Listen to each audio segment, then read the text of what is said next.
ॐ श्री गुरुवे नमः। नित्यं शुद्धं निराभासं निराकारं निरञ्जनं नित्यबोधं चिदानन्दं गुरुं ब्रह्म नमाम्यहम्। ॐ शान्तिः शान्तिः शान्तिः। ओम। प्रणाम भगवान स्वामी अनंत श्री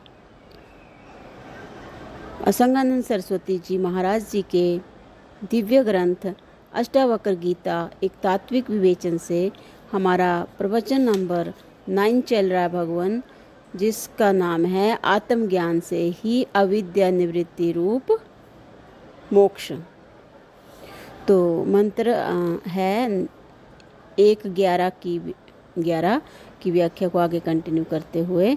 तो मंत्र है मुक्ताभिमानी मुक्तो ही बद्धाभिमान्य अपि किं वदन्तिः सत्यं सत्यं या मतिः सा गतिर्भवेत्। मुक्ति का अभिमानी मुक्त है और बद्ध का अभिमानी बद्ध है, क्योंकि संसार में यह लोक कथन सत्य है कि जैसी मति वैसी गति होती है। मुक्ताभिमानी का अर्थ है जिसने निश्चय पूर्वक मुक्ति के स्वरूप को जान लिया। संसार के संबंधों में बहुत आसक्ति हो तो प्राण भी नहीं निकलते। संसार के संबंधों में बहुत आसक्ति हो तो प्राण भी नहीं निकलते। जैसी मन में वासना शेष रह जाती है वैसा ही जन्म मिलता है। भगवान श्री कृष्ण जी ने गीता में कहा है कि अनासक्त पुरुष कर्म करता हुआ भी परम पद को प्राप्त हो जाता है। जनकादि ज्ञानी जन भी आसक्ति रहित निष्काम कर्मों द्वारा सिद्धि को प्राप्त हुए हैं। योगः कर्मसु कौशलम, जो योग में स्थित होकर कर्म करते हैं वे भी मुक्ति के अधिकारी हैं। वस्तुतः कर्म बंधन नहीं है, उसके प्रति जो राग है वही बंधन है। मैं करता हुआ भी अकर्ता हूँ, यही गीता का कर्मयोग है। मैं करता हुआ भी अकर्ता हूँ, यही गीता का कर्मयोग है। ना मेरा ना तेरा, ना शत्रु ना मित्र, किसी का चिंतन ना हो, इस प्रकार अपने अकर्ता भाव में स्थित होना ही योग है। श्रुति माता भगवती कहती हैं, मन एव मनुष्य नाम कारणम बंध मोक्षो, मन एव मनुष्य नाम कारणम बंध मोक्षो। मन के साथ ही समस्त विचार वासनाएं आकांक्षाएं इच्छाएं अपेक्षा आदि जुड़ी रहती हैं। मन में जैसी भावना होती है वैसी ही मनुष्य की गति होती है। यह प्रश्न है कि अंतकाल में तो अज्ञात है, अंतकाल तो अज्ञात है, ना जाने कब मृत्यु आ जाए और अंत समय में भगवान का स्मरण हो या ना हो।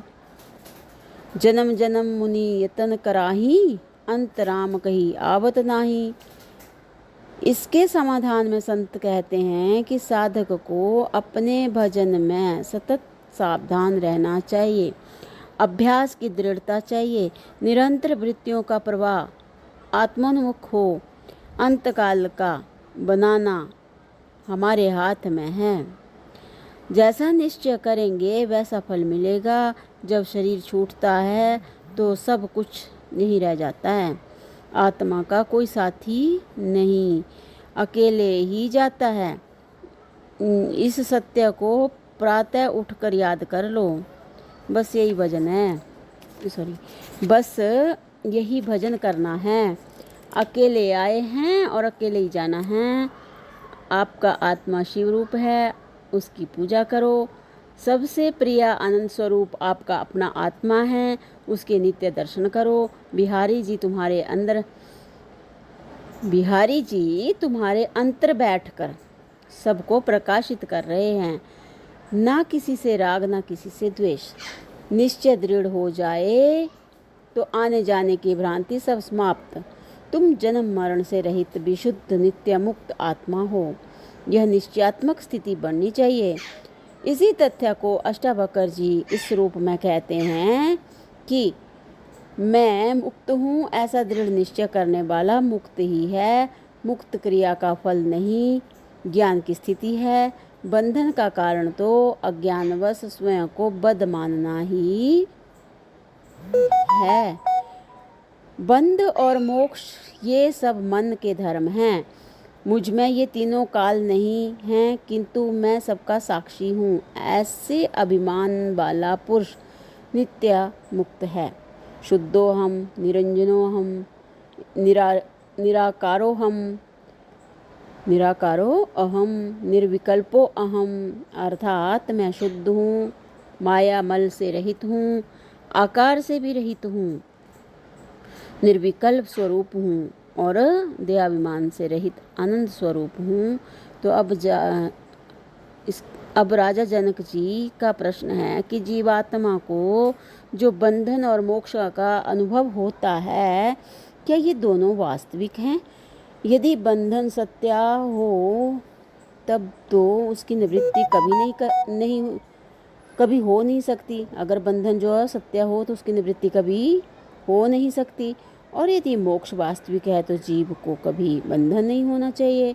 तो अब इसका उत्तर जो है वो मुनि अष्टावक्र जी आगे मंत्र में देते हैं 1-12। तो भगवान इसको हम अगले सत्संग से लेते हैं। प्रणाम भगवान। ओम शांति शांति शांति। ओम।